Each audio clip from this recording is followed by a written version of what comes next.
ریډینګ هسپتال په 1926 کې جوړ شوی دی. د هغه ټایم وایسرای چې کوم و د هغه چې کومه کوروالا وه نو هغه خپله د کینسر بیماره وه، تاریخ دا وایي.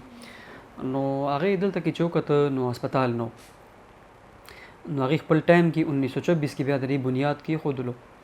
بولټن بلاک دلته کې وړومبی هغه بلډینګ اوس هم شته چې هغې په خپله خرچه باندې او بیا د نورو خلکو نه چې کوم شتمن خلک نو د هغې نه چندې په ذریعه باندې دا بولټن بلاک جوړ کړو. بیا زموږ ایډمنسټریشن بلاک دی دغه شانتې نور پکې د هغه ټایم یو څو ځایونه دي، خو 1926 کې دا جوړ شوی او هغه خپله د کینسر بیماره وه.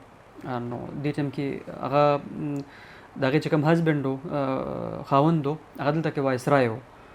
بیا دا لاړه هغې نه پس دا چې کوم دی وفات هم شوه، خو د LRH بنیاد هغې په 1926 کې ایښود. نن د صوبې ټول نه غټ هسپتال دی. د ټولې صوبې نه مریضان راځي دلته کې د باجوړ نه ونیسه تر وزیرستان پورې دغه شانتې مردان او دا څومره هم چې پوره صوبې نه راځي مریضان، د دیر د چترال نه.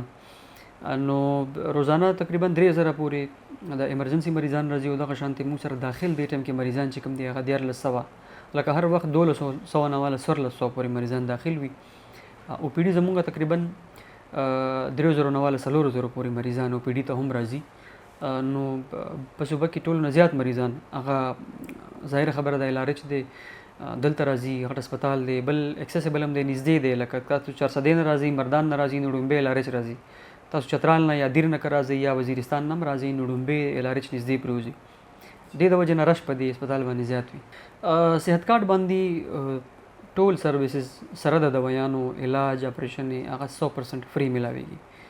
اوس هم چې کوم مریضان موږ سره داخل دي په هغې کې تقریبا 900 په صحت کارت باندې دي. چا چې صحت کارت کې څه مسله وي نو هغه هم موږ د لرې کولو کوشش کوو. نادرا سره او سټیټ لایف سره موږ دلته کې کاونټر هم جوړ کړی دی.